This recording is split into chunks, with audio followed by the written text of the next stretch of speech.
Hello दोस्तों, तो चलिए आज देखते हैं सिंपल इंटरेस्ट का कुछ इम्पोर्टेंट क्वेश्चन को। तो चलिए आप देख रहे हैं बीएसबी एजुकेशनल अड्डा।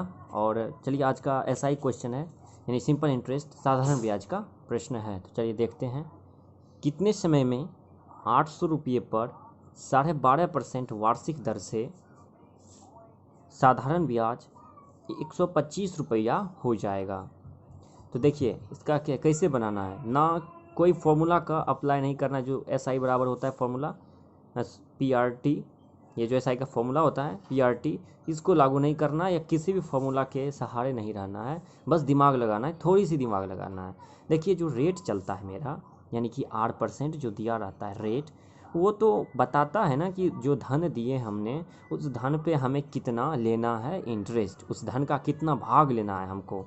तो जैसे आर यहाँ पे देखिए, यानी कि रेट कितना है, 12.5% का रेट यहाँ पे दिया गया है। 12.5% का मतलब है कि 12.5/100, और इसको जब उड़ाते हैं तो यहाँ पे आ जाएगा 100। देखिए 25 50 और 25 100, देखिए तो कितना आ जाएगा 1/8, 1/8 भाग आ गया। चलिए देखते हैं टोटल कितना रुपया, 800 रुपया। 800 रुपया हम किसी को दिए हैं। अगर 800 रुपया किसी को दिए हैं और उसका 1/8 भाग हमको चाहिए इंटरेस्ट, यानी कितना चाहिए इंटरेस्ट, तो 100 रुपया चाहिए इंटरेस्ट। कितना चाहिए, 100 रुपया मुझे इंटरेस्ट चाहिए।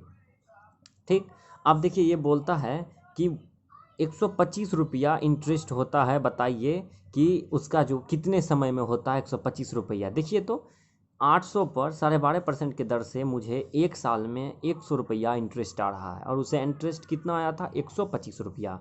एक साल में तो एक वर्ष में कितना आ रहा है 100 रुपया।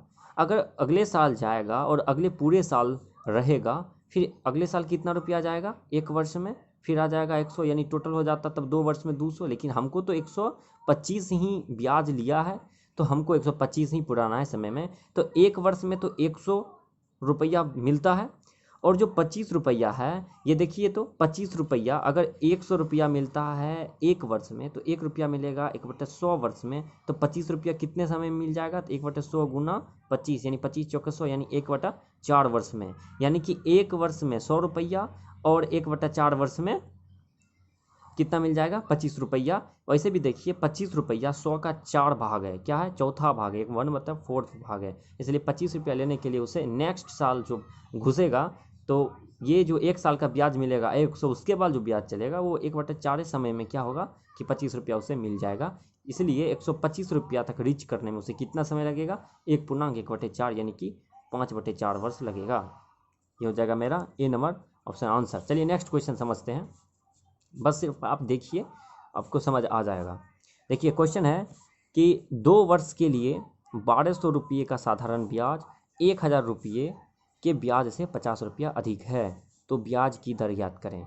देखिए बोल रहा है कि 1200 पर जो हमको इंटरेस्ट मिलता है इतने वर्ष से, और जो भी रेट होगा उस रेट से, वही रेट और वही टाइम से इतने पे मिलने वाला ब्याज 50 रुपया कम है किससे, इस पर मिलने वाला ब्याज से। क्या दिक्कत है, निकालते हैं। तो देखिए 1200 रुपया है, देखिए आंसर देख लेते हैं।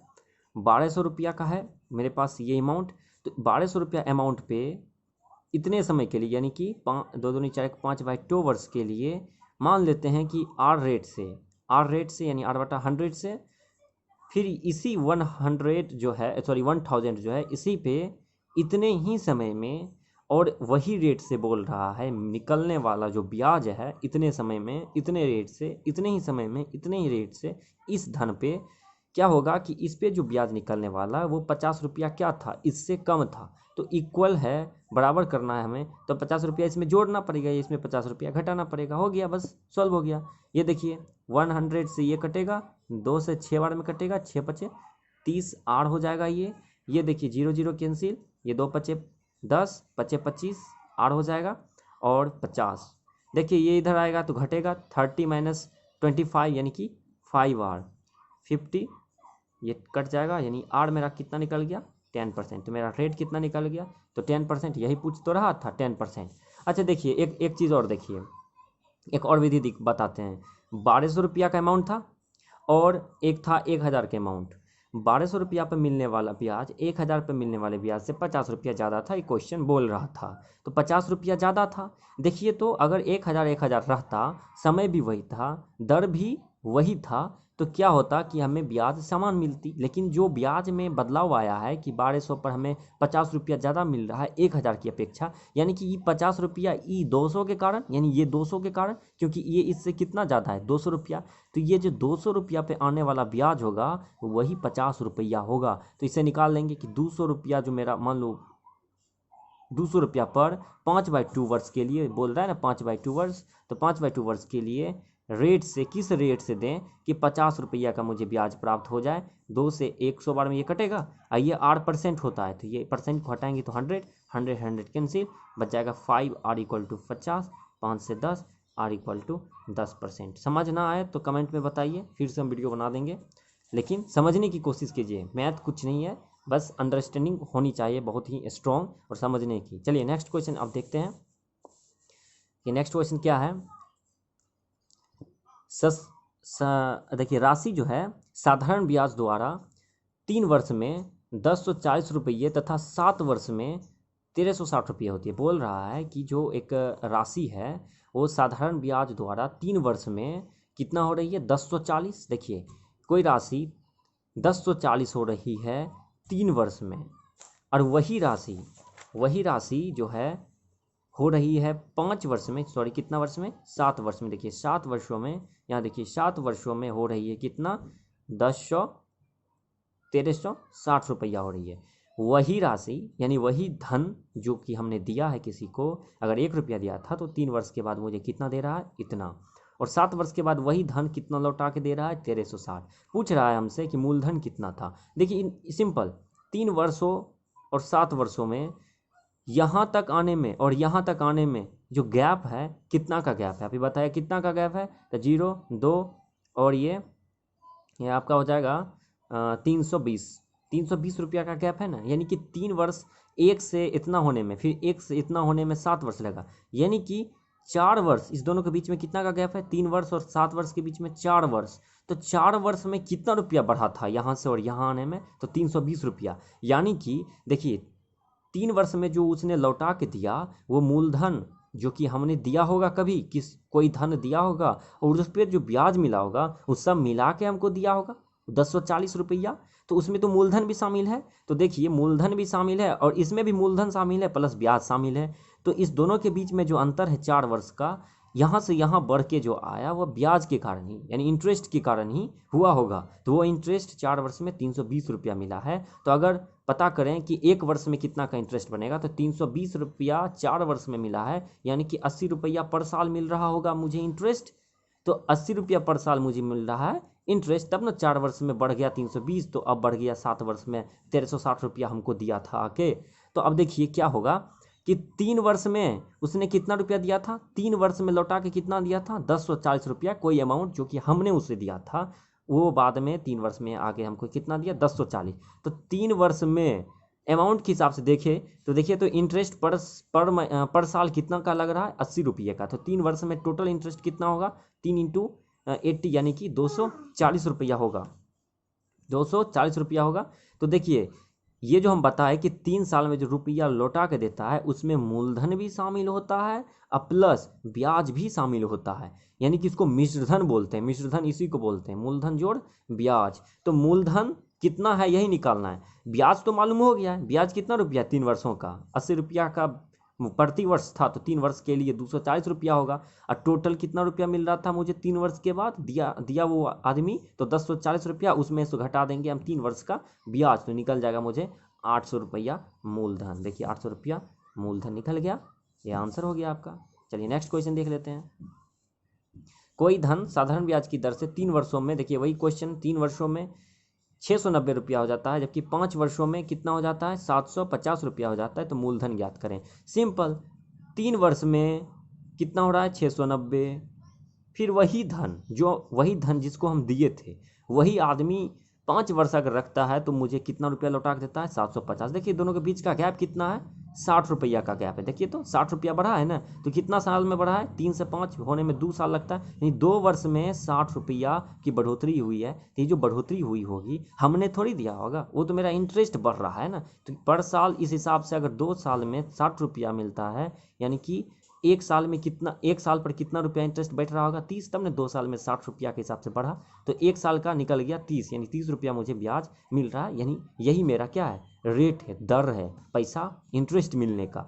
तो अब देखिए यहाँ बोल रहा है कि 3 साल में उसने लौटा के 690 रुपया दिया, टोटल 690 दिया, इसमें मूलधन भी शामिल होगा। तो 3 वर्ष में पहले निकाल लेते हैं कि मेरा टोटल इंटरेस्ट कितना हुआ होगा। एक साल का इंटरेस्ट 30, तो 3 साल का इंटरेस्ट कितना हुआ होगा 90, और टोटल रुपया उसने दिया था 690, 690 में से 90 घटा देंगे तो निकल जाएगा 600।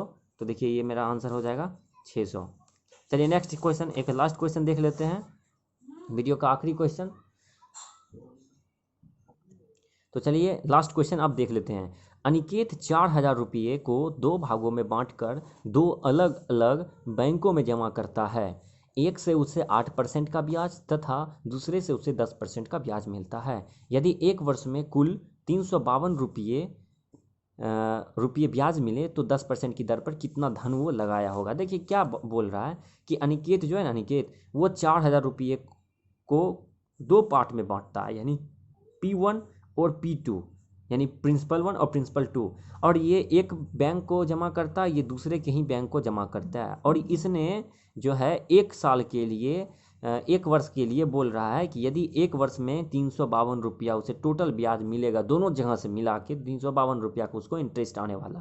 क्योंकि हम जानते हैं इंटरेस्ट किस पे आता है, जो हमने पैसा जमा किया है मूलधन। साधारण ब्याज में क्या होता है कि इंटरेस्ट पर साल समान होता है, क्योंकि हर साल इसलिए कि मूलधन पे ही मिलता है। और कंपाउंड इंटरेस्ट में ब्याज हर साल समान नहीं होता है, क्योंकि मूलधन प्लस अगले साल मिलने वाले ब्याज उसमें जुड़ के नया मूलधन बना के उस पर इंटरेस्ट मिलता है, इसलिए कंपाउंड इंटरेस्ट नेक्स्ट वीडियो में कवर करेंगे। अभी सिंपल इंटरेस्ट देखते हैं। तो देखिए ये एक धन P1 और एक P2 के पार्ट में बांट दिया है। बोलता है कि पहला पे वो 8% का रेट लेगा, 8% का, यानी 100 रुपया पे 8 रुपया लेगा। तो यानी P1 पर कितना लेगा, तो P1 इंटू 8/100, और कितना साल के लिए लेगा, तो 1 साल के लिए लेगा, क्योंकि ये बोल रहा है क्वेश्चन एक वर्ष में उसे मिल रहा है इतना रुपया, तो हम एक ही साल का निकालेंगे। फिर दूसरे धन जो लगाया होगा कहीं बैंक में, उस पर वो 10% के हिसाब से ले रहा है, वो भी 1 साल के लिए ही ले रहा है। तो ये दूसरे धन से प्राप्त धन ब्याज हुआ, और ये पहले धन कहीं जो बैंक में लगाया उससे टोटल 1 वर्ष में प्राप्त ब्याज हुआ। तो ये भी ब्याज हुआ, ये भी ब्याज हुआ, इसीलिए इस दोनों को हम बराबर कर दिए, क्योंकि ये ब्याज है और ये ब्याज है, इस दोनों को जोड़ेंगे तब तो इस दोनों के मिलने से उसे मिल रहा है कितना रुपया, 352 रुपया। क्वेश्चन बोल रहा है कि यदि एक वर्ष में उसे कुल 352 रुपये मिले, यानी कि दोनों जगह से, यानी कि दोनों अमाउंट से, एक जहाँ जो दूसरे बैंक में दिया होगा, मान लीजिए यूनियन बैंक ऑफ इंडिया में, एक बड़ौदा बैंक में दिया होगा P2, तो यूनियन बैंक से निकलने वाला जो ब्याज है इतना है, और बड़ौदा बैंक से निकलने वाला ब्याज इतना है, और टोटल धन कितना था 4000। तो 4000 को बांट के कुछ धन यहाँ लगाया, कुछ धन यहाँ लगाया होगा, उससे इंटरेस्ट ये आया, उससे इंटरेस्ट ये आया, इस दोनों को मिलाएंगे तो बोल रहा है कि एक साल में इतना का इंटरेस्ट यानी इतना का ब्याज आ रहा है। अब क्या है, सॉल्व कीजिए बस इसको। तो ये हो जाएगा आपका 8P1 100, और ये हो जाएगा आपका 10P2 100 बराबर 352 हो जाएगा। देखिए अब क्या करते हैं, 8P1 करते हैं, इसको 10P2 करते हैं, और 100 जो है LCM हो जाएगा, और ये 352 हो जाएगा। अब देखिए क्या होगा कि 8P1 और 10P2 इक्वल टू 35200 लिख देंगे। अब देखिए इसमें से 2 कॉमन ले लेते हैं छोटा करने के लिए, तो 4P1 5P2 equal to 2 common ले लिए इससे, अब यहाँ पे लिख देंगे 35200। अब क्या करना है कि 2 से इसमें डिवाइड कर देना है, तो इतना हो जाएगा 4P1 5P2 इक्वल टू 17600। इसको मान लेते हैं इक्वेशन 1। और देखिए P1 और P2 यानी जो पार्ट 1 था, यानी प्रिंसिपल 1 और प्रिंसिपल 2 जो माने थे दो, तो ये किसका पार्ट था, ये 4000 को ही ना बांटे थे क्वेश्चन के हिसाब से, कि 4000 रुपये को 2 भाग में बांटा था, तो 2 भाग P1 और P2 था, वो कि 4000 में बांटा था। इसको इक्वेशन सेकेंड मान लेते हैं। देखिए इससे 4 से इसमें मल्टीप्लाई करेंगे तो क्या हो जाएगा, मेरा 4P1 4P2, और ये हो जाएगा मेरा 4 छक्का 16। देखिएगा 4 छक्का 16। अब क्या करेंगे, इक्वेशन सॉल्व करने के लिए नीचे वाला का साइन चेंज कर दिया जाता है, plus minus plus minus plus minus, ये कैंसिल हो जाएगा, तो बचेगा 5P2 और माइनस P2, तो ये निकल के आ जाएगा कितना 4P2, सॉरी यहाँ से 4 पे गुना हुआ था ना, 4 पे गुना हुआ था, तो 5 में से 4 जाएगा तो निकल जाएगा 1P2 इक्वल टू निकल जाएगा यहाँ पे 0 0 6 1 1600, यानी कि P2 का वैल्यू कितना निकल जाएगा 1600, यानी कि पार्ट 2, यानी कि मेरा जो प्रिंसिपल दूध था, यानी कि दूसरा धन जो बड़ौदा बैंक में हमने लगाया था वो कितना रुपया लगाया था 1600 रुपया। टोटल धन मेरा कितना था 4000। 4000 में से अगर हम घटा दे 1600 तो 0 0 10 में से 6 गया 4 और 2 2400 रुपया जो है ये हमने लगाया था यहाँ पे P1 में, यानी कि यूनियन बैंक ऑफ इंडिया में। तो यूनियन बैंक ऑफ इंडिया में लगाया था 2400 और 1600 लगाया था। इस दोनों से एक वर्ष में जो है इतना इतना रेट से आने वाला ब्याज ही 352 था। क्वेश्चन यही कर रहा है। तो मेरा आंसर है कि 10% की दर से